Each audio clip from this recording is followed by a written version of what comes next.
Hi everybody, I'm Kelly, Geronimo Kennels, and I'm here with Monty. He is a rescue golden that up until a couple weeks ago was unadoptable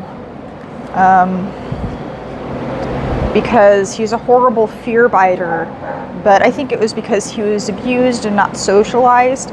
It was almost like he wasn't leash trained. It was almost like he was a feral dog. But you know, he's got such a great disposition, and he really wanted to connect, like most Goldens do, and just learn to trust me. So what this video is about today is I get asked a lot, how do we train the dogs that are really fearful or averse to being touched and handled, and basically being told to do something that they're not 100% comfortable with. And a lot of people are surprised when I tell them, you know, I don't use a lot of treats. I don't try to distract them into doing something they're not comfortable with. What I want to do is I want to teach the dog that it's okay to be uncomfortable, and reacting and being aggressive or fearful reactivity isn't the answer.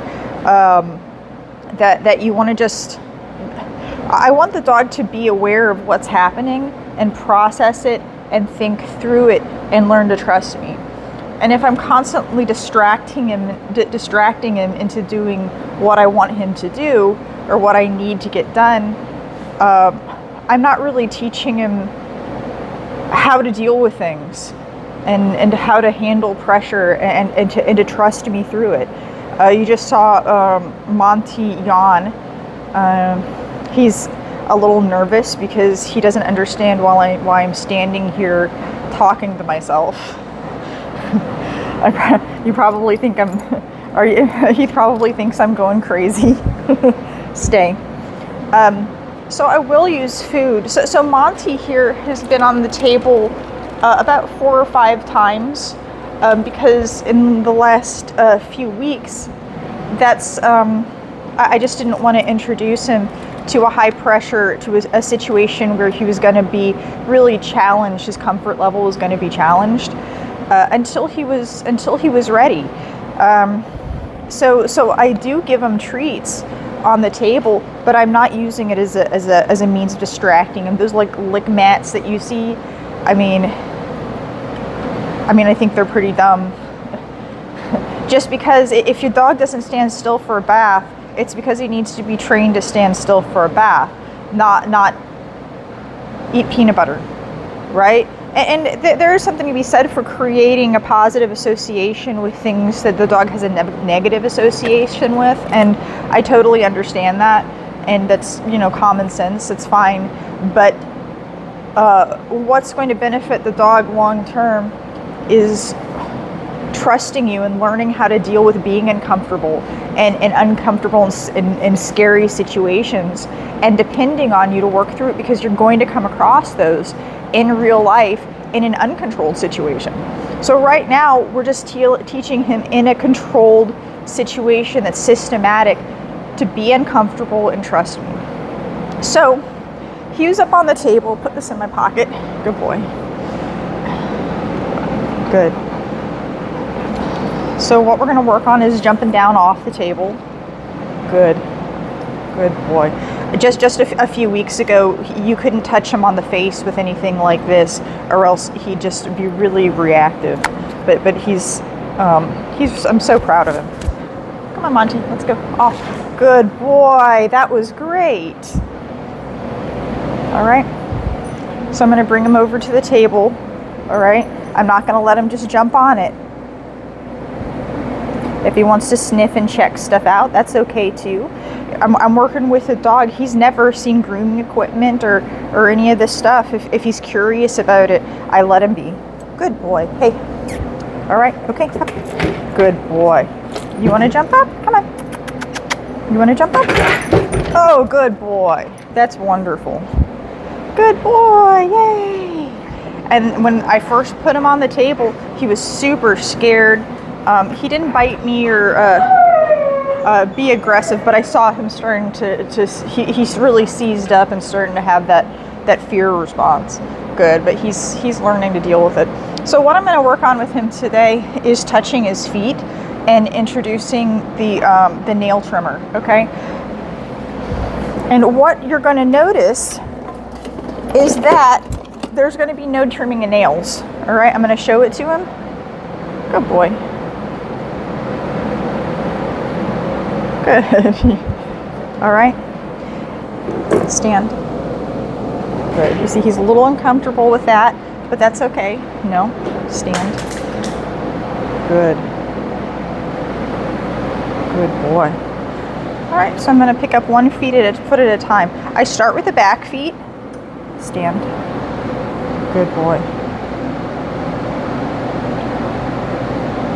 Good job. I start with the back feet because if the dog does want to turn around and snap or something, I'm not giving him the room to do it, so I can see what he's feeling and see what his reaction is without putting myself in a position.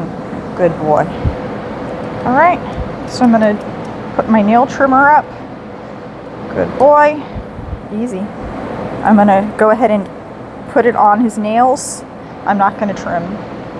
Good boy. Stand. Good boy. Easy. Good. So you see how he wants to turn around? I think he wanted just to sniff me or see what's going on, but that's still not okay. If you want to turn around and bite and snap, it's not good. If you want to turn around and sniff, you know, this isn't the time that we're going to do that. Good. Okay. Good boy. Good. Good boy. Stand. Stay. You want to see it? Good. So I'll let him sit. So when I'm trimming the dog's nails for the first time or introducing this, you see how I've got my grooming arm set up so that I can do it this way. If he has a reaction, he's not going to be able to reach me. Good. Good boy. So that I can work with any dog confidently. Sometimes they can get a pretty good reach, but honestly, most of the time, good boy. It's okay. Good. His nails are so short naturally. I'm wondering if he's ever actually had this done. Good. What a good, you're so sweet. All right. And so do you see how I just asked him to do that?